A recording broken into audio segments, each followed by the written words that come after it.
안녕하세요. 수다몽더 시스토리입니다. 수다몽 채널 초반 영상에 춘추 전국시대를 흔든 제나라의 세 여인 성강, 문강, 애강 영상 올렸었는데요. 이들과 관련된 제나라와 주변국 상황 이야기보다는 인물 중심으로 영상을 만들다 보니 좀 아쉬움이 많이 있어서 시대상 이야기를 더 실어서 다시 이야기해 보려고 합니다. 오늘은 성강 이야기 할 거고요. 이어서 문강, 애강 이야기 차례로 해보도록 하겠습니다.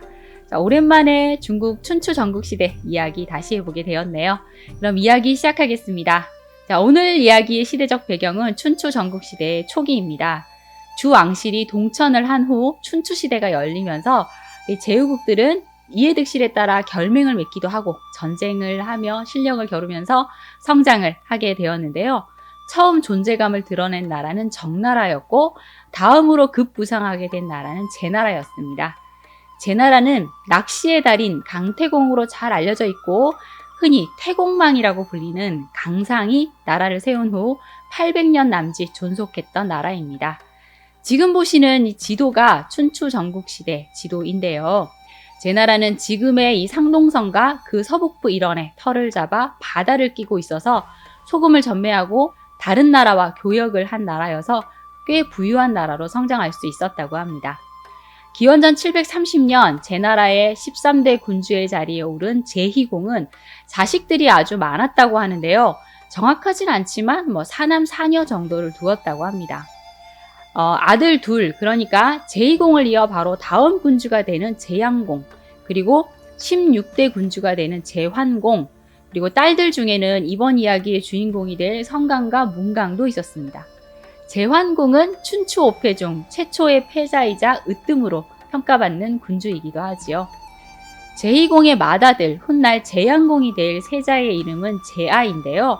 잘생기고 총명해서 제희공이 아주 아끼는 아들이었다고 하고, 또 제희공의 딸들인 성강과 문강의 미모는 다른 나라에까지 널리 알려질 정도였다고 합니다. 그런데 이 제희공은 이 자식들 문제로 골머리를 앓게 되는데요. 어떤 문제로 골머리를 앓았던 것일까요? 제희공의 첫째 딸 성강은 정말 미모가 빼어난 여인으로 천하일색이었다고 합니다. 제희공은 위나라와 친교를 맺기 위해 위나라 위선공의 세자 급에게 성강을 시집 보내기로 합니다. 위나라 제15대 군주 위선공의 이름은 진.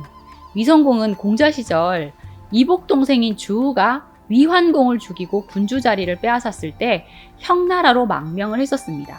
그 후 주우 일파가 이 노제상 석작에 의해서 죽임을 당한 후에야 위나라로 다시 돌아갈 수 있었고 운 좋게 위나라 군위에 오른 인물이죠. 그런데 이 위선공은 여자를 좋아하기로 유명한 인물로 음탕하기 그지 없었다고 합니다. 아직 공자 시절에 아버지 위장공의 아름다운 첩 이강을 보고 첫눈에 반해 이강을 몰래 만났고 급기야 사생아를 낳게 되는데요. 위선공은 이렇게 낳은 사생아를 아무도 모르게 민가에 맡겨서 기르게 했다고 합니다.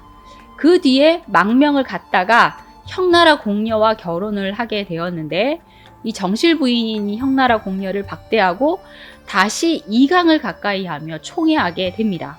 그리고 이강이 나와서 민가에 맡겼던 그 사생아를 데려와서 다시 세자로 삼았으니 그가 바로 세자 급이지요. 이강은 급 외에도 건모, 석 이렇게 두 아들을 더 낳으면서 위선공의 애정을 듬뿍 받고 있었습니다. 자, 그렇게 세자 급이 16살이 되어 장가들 나이가 되자 제희공에게 사자를 보내서 청혼을 했고 제희공도 이를 허락해서 성강과 급의 혼인을 진행하게 된 것입니다.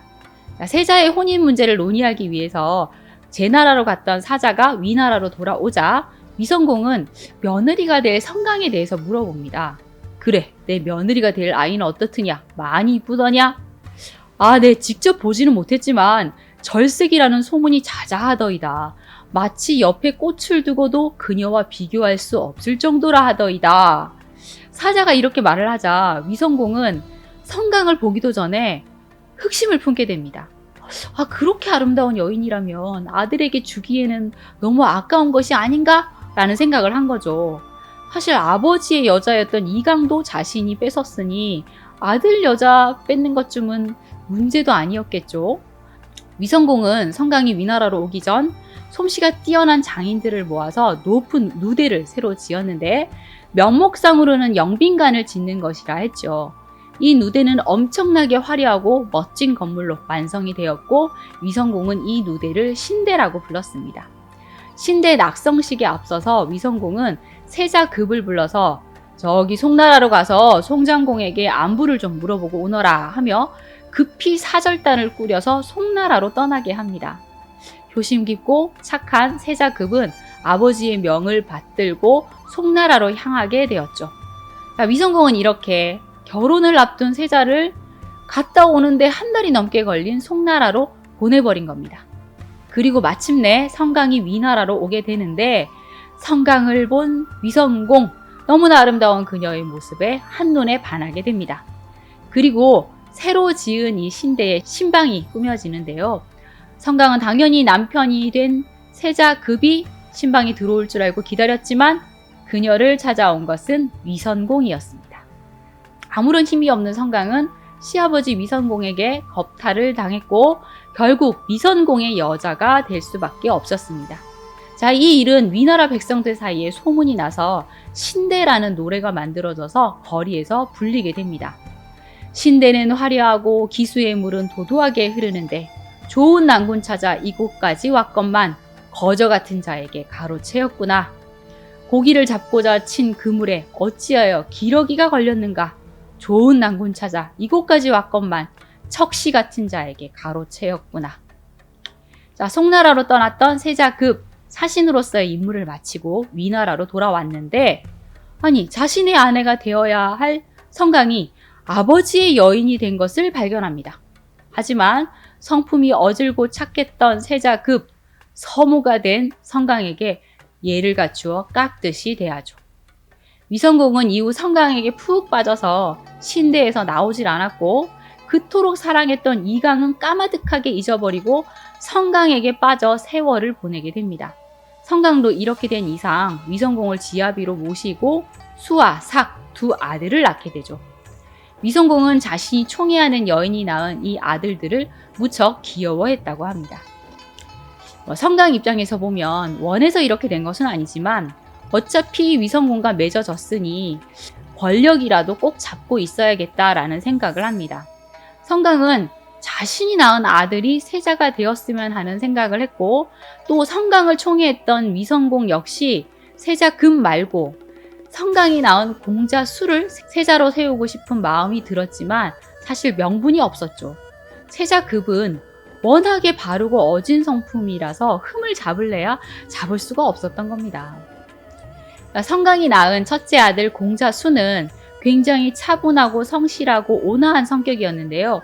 이는 이복형인 급과 굉장히 비슷한 성격이었죠. 그래서인지 공자수는 세자급을 아주 잘 따랐고 급도 수를 친동생처럼 잘 대해주었다고 합니다. 그런데 성강의 둘째 아들 공자삭은 좀 달랐습니다. 시기심이 많고 욕심도 많았죠. 자신의 형이 있었지만 자신이 세자가 되고 싶다는 야망도 품고 있었습니다. 성강은 자신의 아들을 세자로 만들고 싶다라는 생각에 자주 세자급을 모함했고 공자삭 역시 일단 이 세자급을 쳐내야겠다는 생각으로 급을 또 모함하게 되는데요. 사실 급은 자신의 아내를 아버지에게 가로채었음에도 충성과 효를 다하고 있었는데 이런 음모가 도사리고 있었던 겁니다. 세자급의 생일날을 맞아서 공자들이 모두 모여 세자의 생일을 축하해 주었는데요. 잔치가 끝난 후 공자삭이 어머니 성강을 찾아가서 갑자기 눈물을 흘리는 겁니다. 아니 얘야 무슨 일이냐? 무슨 일로 이렇게 우는 거냐? 성강이 깜짝 놀라서 공자삭에게 물었는데 형님이 너는 내 자식이나 마찬가지다 라는 말씀을 하셨어요 하면서 거짓말을 하는 겁니다. 그러니까 성강이 원래 세자급의 아내가 되어야 할 여인인데 위성공이 가로채어서 그 사이에서 삭이 태어났으니 너는 내 자식이나 마찬가지다 이런 뜻으로 세자가 한 말이다 라는 것이죠. 자, 이 말이 성강의 입을 통해 위성공의 귀에까지 들어갔고 위성공은 급 분노해서 세자급의 어머니 이강을 찾아가 질책합니다. 네가 도대체 어떻게 했길래 아들놈이 그딴 소리를 하냐 하면서 말이죠. 그렇지 않아도 사랑 뺏겨, 아들 세자자리 위험해, 이래저래 우라병을 앓고 있었던 이강은 너무나 분해 목을 매달고 자결을 하고 맙니다. 자, 어머니의 죽음에 큰 충격을 받은 세자급, 내가 세상에 태어나지 말았어야만 했어 라는 한탄의 말을 하며 혼자 후원을 거닐며 자주 눈물을 흘리게 됩니다. 그런데 이것조차 이상한 소문이 나서 세자가 매일 후원 으슥한 곳을 거닐며 무언가 꾸미고 있다라는 말이 위성공의 귀에 들어가게 됩니다. 그리고 이 소문은 또 누군가에 의해 부풀려져서 세자급이 이강의 죽음에 앙심을 품고 비밀리에 사람을 모으고 있다라는 소문이 나게 되죠. 세자급이 자신의 자리를 넘보는 게 분명하다는 그런 생각을 하게 된 위성공. 물론 위성공의 이런 생각 뒤에는 또 성강이 있었죠. 이렇게 위성공은 세자급에 대한 불신의 마음을 계속 키워나가게 됩니다. 위성공 제18년, 정치는 뒷전에 두고 여자만 밝혀온 위성공의 건강이 날로 나빠졌고 성강의 마음은 다급해졌습니다. 때마침 제나라 제2공이 기나라를 치기 위해 위나라에 원군을 요청해 왔는데요. 위성공과 성강, 공자 사기, 이것을 기회로 삼으려고 합니다. 위나라에서 군대를 파견하긴 하겠지만 일단 그 규모와 파견 날짜를 논의한다라는 핑계로 세자급을 제나라로 보내기로 한 겁니다. 이것은 세자급을 죽이기 위해 함정을 판 것인데요. 위성공은 성강을 빼앗은 일로 세자급을 볼 때마다 내심 껄끄러운 마음이 있었고 또 계속 모함하는 말을 들으니 아들이 정말 자신의 자리를 넘본다라는 생각을 한 데다 또 이강이 목을 매 자결을 하니 세자급이 원한을 품고 있을 것이다 라는 생각을 했기에 세자급을 죽이려는 음모를 꾸민 것입니다. 그리고 성강은 자신의 아들을 세자로 세워야 하니 세자급을 없애는 일에 적극적으로 나서게 됩니다. 이들은 제나라로 향하는 길에 도적대로 위장한 자객을 매복시켜 놓았죠.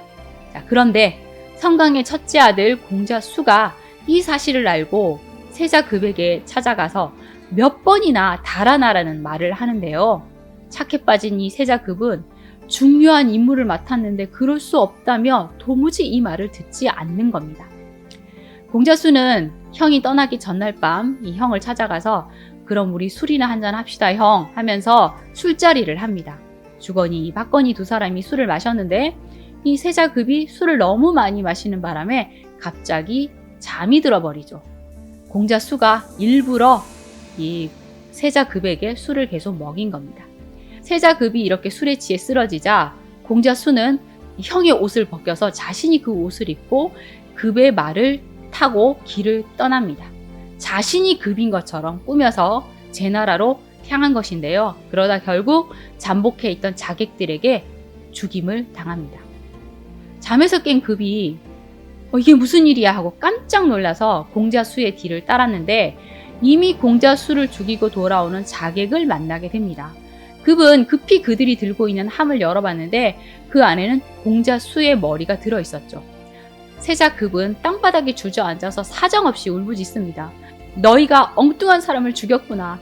너희들이 죽여야 할 사람은 바로 난이라. 내가 세자급이니라. 내 목을 베어라.